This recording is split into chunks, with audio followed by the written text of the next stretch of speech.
Hi viewers, welcome to ஹர்னே blogs. இன்றைக்கி என்ன சமைக்க போகிறோம்னா, நான் உருண்டை குழம்பு வைக்க போகிறேன். பருப்பு உருண்டை குழம்பு எப்படி செய்கிறதுன்னு பார்க்கலாம் வாங்க. ஃபஸ்ட்டு அடுப்பில் ஒரு ஃபேன் வச்சுருக்கேன், நல்லா வெயிட்டான ஃபேன். அது இருந்தாக்கா நல்லா உருண்டை நல்லா மைல்டாக கொதித்து நல்லா வெந்து வர்றப்போ நல்லாயிருக்கும். ஒரு அகலமான ஃபேன் தான் வச்சுக்கணும். வச்சுட்டு பாத்திரம் காஞ்சதுக்கப்புறம் நல்லெண்ணெய் ஊற்ற போகிறேன். பொதுவாகவே புளி குழம்பு, உருண்டை குழம்பு, மீன் குழம்பு இதெல்லாம் நல்லெண்ணெய் இல்லைன்னா விளக்கெண்ணெய் அந்த மாதிரி யூஸ் பண்ணி சமையல் பண்ணோம்னா நல்லது. எங்களுக்கு இந்த விளக்கெண்ணெயோட ஸ்மெல்லு பிடிக்காது. அப்படிங்கிறதுனால நல்லெண்ணெய் ஒரு நல்லா 3 தேக்கரண்டி ஊற்றிட்டேன். இப்போ அடுத்தபடியாக எண்ணெய் இதானதுக்கப்புறம் நல்லா ஒரு ஸ்பூன் வெந்தயம் போட போகிறேன். வெந்தயம் போட்டு தான் புளிக்குழம்பு, உருண்டை குழம்புலாம் தாளிச்சோம்னா நல்லா மணமாகவும் நல்லாவும் இருக்கும், பார்க்க டேஸ்ட்டாகவும் இருக்கும். நல்லா பாருங்கள், வெந்தயம் நல்லா ஒரு டீஸ்பூன் போட்டாச்சு. வெந்தயம் பொரிஞ்சதுக்கப்புறமா வெங்காயம், கருவேப்பிலை இதெல்லாம் அதோட சேர்க்கணும். இந்த வெந்தயம் பொரிஞ்சு வரும்போது ஒரு நல்ல மணமாக இருக்கும். வெந்தயத்தை வச்சுனாலே நல்லெண்ணெயோட இதாகும்போது ஒரு மாதிரி நல்ல ஒரு டிஃப்ரெண்ட்டான ஒரு அரோமா கிடைக்கும்.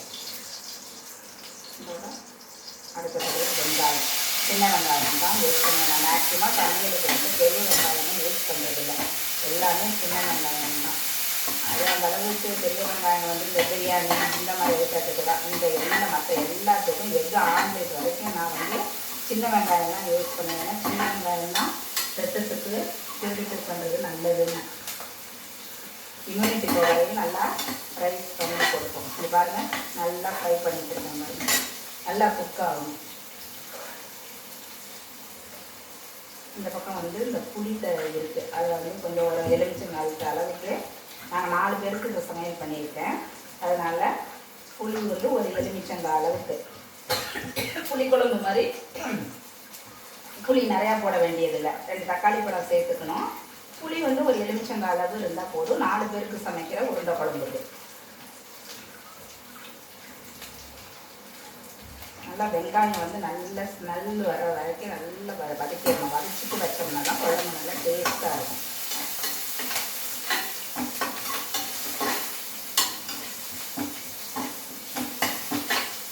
வெங்காயம், கருவேப்பிலை இதெல்லாம் போடும்போது நல்ல ஒரு ஒரு ஸ்மெல். இதை இப்போ இது பண்ணும்போது நமக்கு சாப்பிடணும் அப்படிங்கிற அந்த ஒரு ஃபீல் எல்லாருக்கும். வெங்காயம் நல்லா இன்னும் ஃப்ரை ஆகணும்.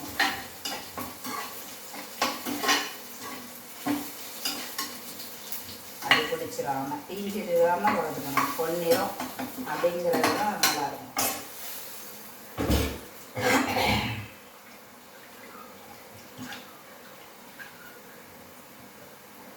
இந்த ஸ்டேஜ் வந்ததுக்கப்புறம் இதில் தக்காளியை ஆட் பண்ண போகிறோம்.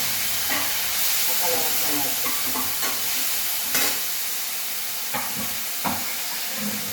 தக்காளி வேகமாக குக் ஆகணும், சீக்கிரமாக அந்த கொலப்பாக வரணும்னு கொஞ்சம் கல்லுப்பை போட்டுடணும். அதில் கல்லுப்பை போட்டுட்டோம்னா நல்லா ஈஸியாக குக் ஆகிடும். இப்போ வர்ற தக்காளிங்கெல்லாம் பார்த்திங்கன்னா நல்லா ஹார்டாக இருக்குது. அதை மாதிரி ஒரு மெதுவான பழமாகவே தெரியல. அதனால் நம்ம கொஞ்சம் நேரம் இதை நீரில் போட்டுட்டு கழுவி அதுக்கப்புறமா இது போடும்போதுமே அப்பயுமே ஹார்டாக தான் இருக்குது. கொஞ்சம் இது பண்ணோம்னாக்கா கொஞ்சம் நல்லாயிருக்கும். குழம்பு தக்காளி எந்த அளவுக்கு கரைஞ்சி வருதோ அந்த அளவுக்கு டேஸ்ட்டாகவும் திக்காகவும் கிடைக்கும். இல்லைன்னா அப்படியே மிஸ்ஸாக கிடந்தாக்கா அந்த டேஸ்ட்டு கிடைக்காது. தக்காளியோட ஃப்ளேவரே நமக்கு கிடைக்காம போயிடும்.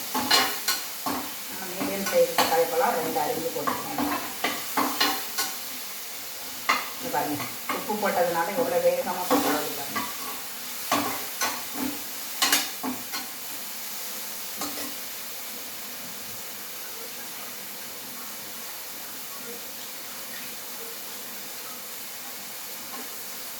இந்த ஸ்டேஜ் தக்காளி தோலெல்லாம் அப்படியே நசுங்குது. இந்த ஸ்டேஜில் இப்போ இந்த கரைச்சி வச்சுருக்கேன் இல்லைங்களா புளி தண்ணி, அதில் சேர்க்குறேன்.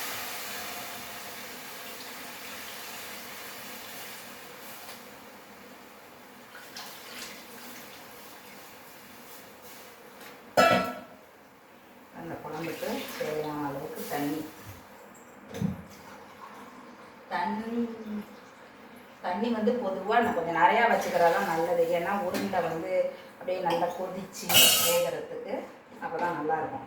இப்போ வந்து மஞ்சத்தூள் சேர்க்க போகிற குழம்புக்கு ஒரு 1/4 டீஸ்பூன் மஞ்சத்தூள் அதிகம் போட்டாலுமே மஞ்சள் வேகம் அதிகம் குழம்புங்களில் ஓரளவுக்கு போடுங்க.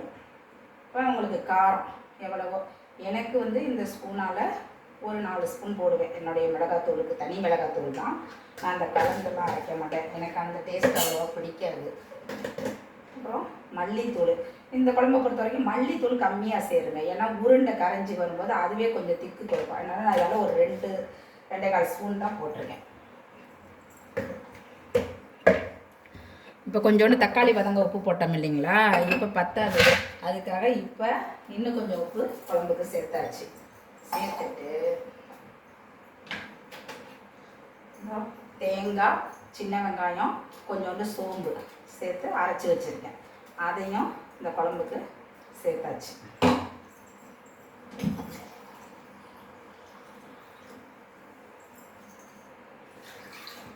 இது நல்லா கொதிக்கிட்டோம்.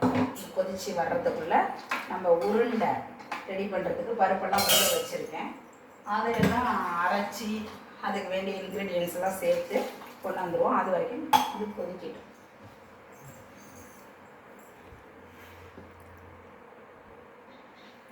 இப்போ உருண்டைக்கு தேவையான உருண்டை மாவெல்லாம் அரைச்சிக்கிட்டு வந்தாச்சு. இங்கே பாருங்கள், உருண்டை மாவு அரைச்சிட்டேன். இதில் என்ன போட்டு அரைச்சிருக்கேன்னா சோம்பு, கடலைப்பருப்பு, துவரம் பருப்பு.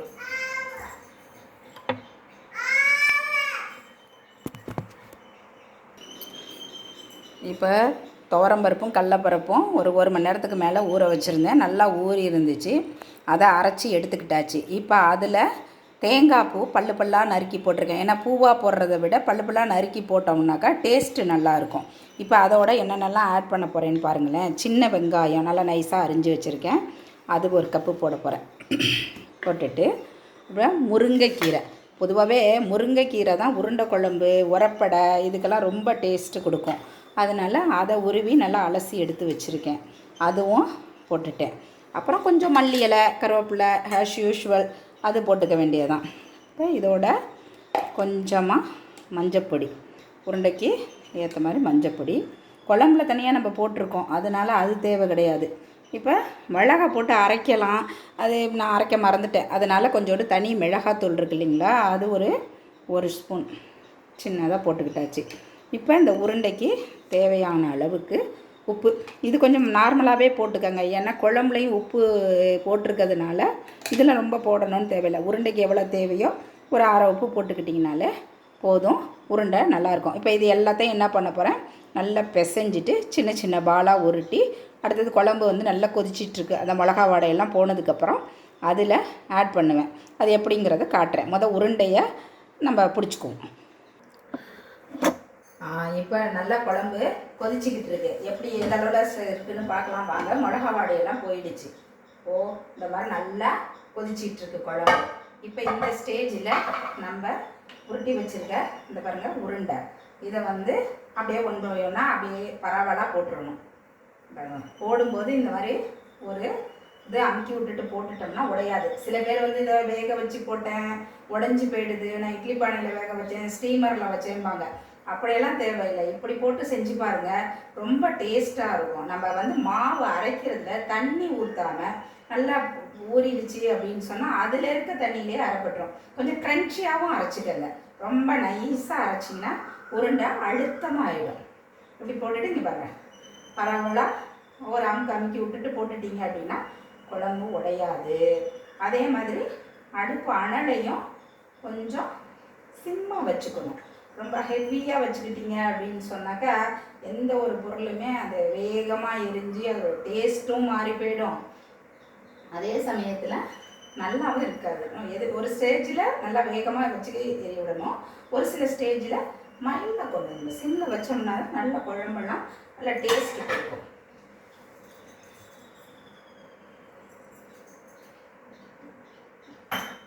அதே மாதிரி குழம்பை வந்து இப்படி போட்டு கரண்டியை விட்டு ஆட்டுறது அந்த மாதிரிலாம் செய்யக்கூடாது. மீன் குழம்பு, உருண்டை குழம்பெல்லாம் பார்த்தீங்கன்னா இப்படி நல்லா கையில் பிடிச்சி இப்படி லேசாக ஒரு ஆட்டை ஆட்டி விட்டிங்கன்னு வச்சுக்கோங்களேன், அழகாக பரவலாக போயிடும், உடையாது, எதுவுமே இருக்காது, நல்லா நீட்டாக இருக்கும்.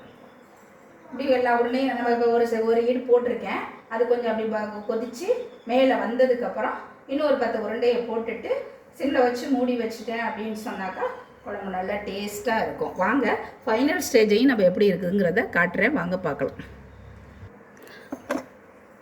இப்போ பாருங்களேன், இந்த ஸ்டேஜில் உருண்டையெல்லாம் நல்லா குக்காகி அப்படி மேலே அழகாக மிதந்து வந்துடும். எந்த உருண்டையும் உடையாது, குழம்பும் திக்காக இருக்கும். இது இன்னும் ஒரு 5 மினிட்ஸ் வந்து சிம்மில் வச்சுருவேன். சிம்மில் வச்சுட்டு எடுத்தோம்னாக்கா சூப்பராக இருக்கும். நீங்களும் இந்த மாதிரி ட்ரை பண்ணி செஞ்சு பாருங்கள், நல்லாயிருக்கும், டேஸ்ட்டும் நல்லாயிருக்கும். எங்கள் ஊர் சைடில் வந்து இந்த உருண்டை குழம்பு, புளிக்குழம்பு எல்லாமே வந்து ஒரு மணமாகவும் சுவையாகவும் இருக்கும்.